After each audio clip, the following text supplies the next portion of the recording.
Why in the world would anybody spend several $100s on a pistol that won't go bang? Well, in today's video, I'm going to tell you why I did, and we're going to take a detailed look at this Glock 22P. That's what's coming up next here on Survival on Purpose.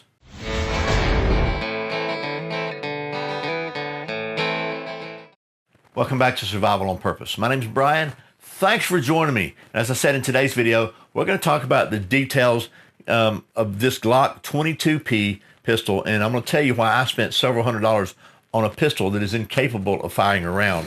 In fact, I even asked my friend John at HAWG Holsters to make me a holster for it, which is a really good segue for a little capitalism break, as my friend Curtis says. So let's take it away for the sponsorship for today's video. Today's video is sponsored by HAWG Holsters, the concealed carry holster I carry every single day of my life.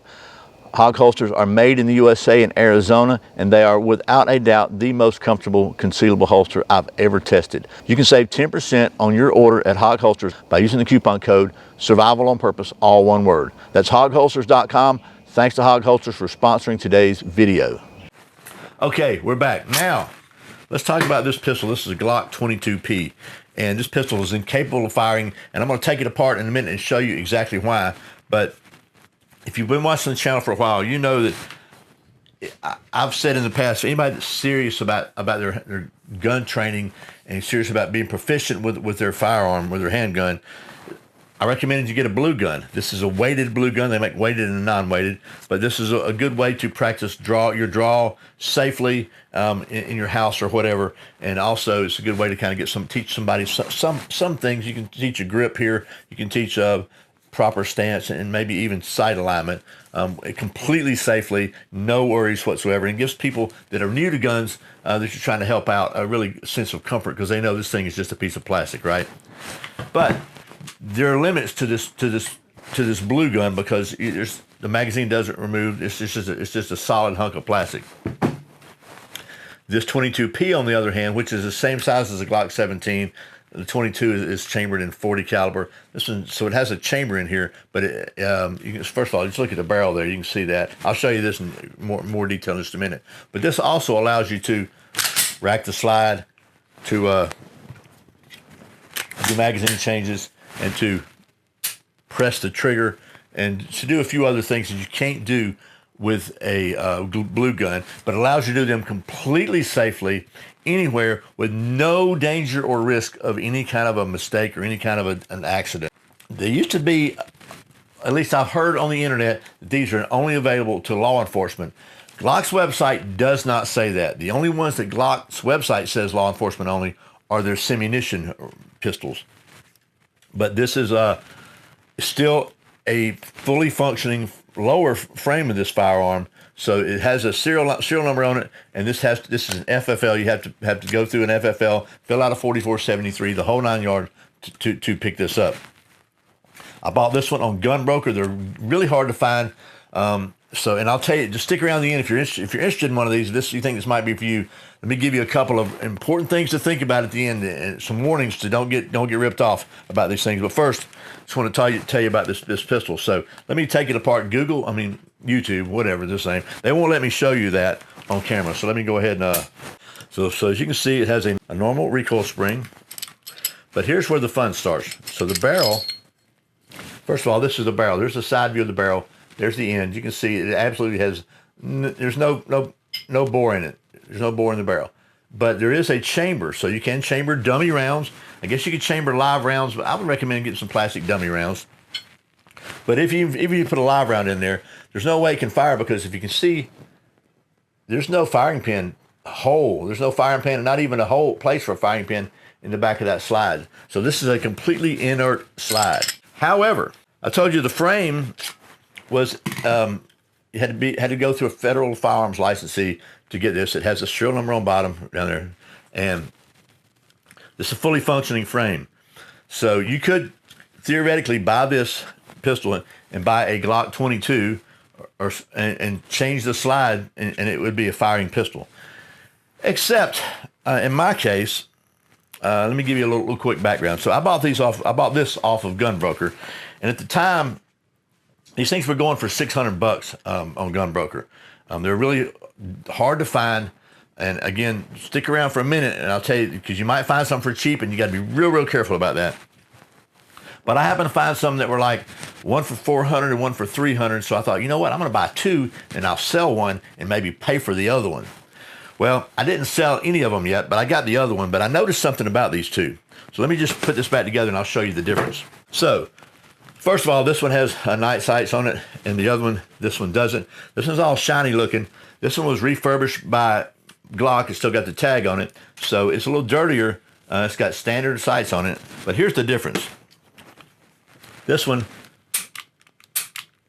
there's some kind of other trigger in here. This came from some other training gun. I'm not sure what kind, but you don't have to rack it, right? So that's not a stock lower. This one, as refurbished by Glock, is completely a stock lower. You have to rack it. Let me just drop that, and then you can press the trigger, and then it won't go again until you rack it again. So if you want to practice your reset, you can do it like that. So this is more realistic as far as practicing. I'm not sure, I've checked the trigger pulls on these. I don't know what kind of trigger this is, so I'm sure somebody would know that, but when it resets, it just doesn't have a good positive reset, and it doesn't feel like the same trigger to me. This feels like a Glock trigger.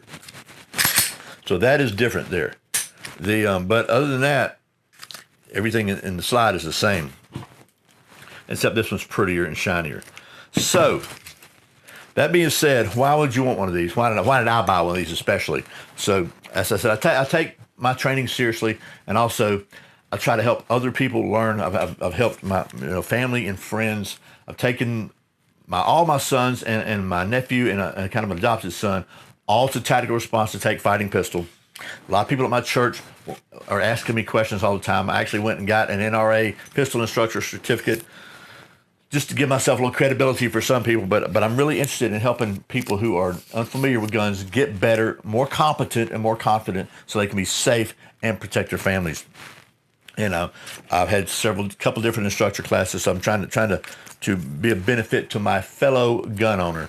And one of the things I've seen is that when you hand somebody a live gun that's never held a gun before, they just really feel freaked out a little bit, and they're nervous because there's so much misconceptions going on. So you can show them this and show them that this is not a real gun, and they can absolutely feel more confident about it. You can teach them how to do the proper grip. You can teach them trigger reset. You can teach them how to break their gun down to clean it, magazine changes, all that stuff. You can teach people, which is good, and you can teach people safely, which is good, and you can teach them confidently so they don't feel freaked out because for some reason, a lot of people that have never had a gun, they just really get freaked out. They got this gun, they think it's just going to go off in their hand. So you can teach a lot of gun safety. You can teach a lot of gun handling. You can teach mag changes, rack and cap racks and all that. And if you get yourself some of these little spacers that go in the magazine, right, then you can rack it with an empty mag in there. Or you can put dummy rounds in a magazine, and it will load into the chamber, and you can practice malfunctions. A lot of stuff you can both teach and practice. I think dry practice is a very important thing because, in my opinion, okay, the number one thing to practice is your gun handling. Now, marksmanship is important, but in a self-defense situation, if you can hit a circle this big at 20 feet, then you're probably good enough, because if you're in a high-stress situation, you're not going to have time to be sighting in too delicately anyway. So, again, I'm not knocking marksmanship, but marksmanship is not what's going to save your life. As long as you can hit a reasonable level of marksmanship, what can save your life is good gun handling, being able to get your hands on that gun, draw it properly, quickly, and get it on target quickly. Press the trigger without jerking it all around. A lot of things you can do safely in your own home with a gun like this. Certainly you can dry practice with your regular gun, but you got to be really, really careful about unloading it and making sure you're safe. And you can't just pick it up and start clacking it. And this gives me a greater level of convenience for dry practice and stuff like that. And it's also really good for teaching, again, and demonstrating. You can learn to break your gun down and clean it back, put it back together. If you really want to learn to work on it, You can take it apart. You can get a manual. I went to the Glock Armors class, but you can get a manual. You can look on the internet. You can service it, take it apart for detail cleaning, put it back together, and you're not worried about destroying your primary carry pistol that you got to keep functional, because that's what you're going to protect your family with. So anyway, that's why I bought one.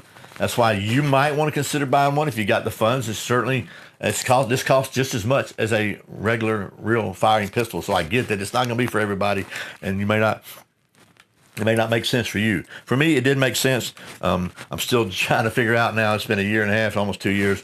If I want to sell one of these, maybe I will. Maybe if I'm going to be training people, it'd be good to have an extra one. But either way, one thing I want to warn you about is, the only place I've been able to really find them reputably is on Gunbroker or a site like that. But if you get on the old internet and Google it up, you'll see some sites that'll show these things, and there's several. For whatever reason, there's like $400, and they look like brand new. But I started looking for reviews on those things, and I saw a lot of the scammer stuff. And then I started noticing different websites with different website addresses. They looked exactly the same. And what I had read on some of the reviews was like, you can send them your money and you ain't never going to see nothing. So you got to watch out. There's people out there that will scam you. So again, as always, I recommend buying from reputable sources. And one thing, I use Gunbroker because the people on there, they got ratings, and you can see that they've got a lot. You can see how many sales they've made, what kind of satisfaction they've got. When Chuck Norris crosses the road, cars look both ways. I'll quit rambling. I just want to show you this and kind of get your opinion. You think this is worthwhile? Do you think it's a waste of money? Is this maybe something not for you? I'm not a professional instructor, but I am trying to help people, so maybe it's just for instructors only. Tell me what you think in the comments below, and I really appreciate you watching Survival on Purpose. Remember, survival's not an accident, so be prepared. I'll see you next time.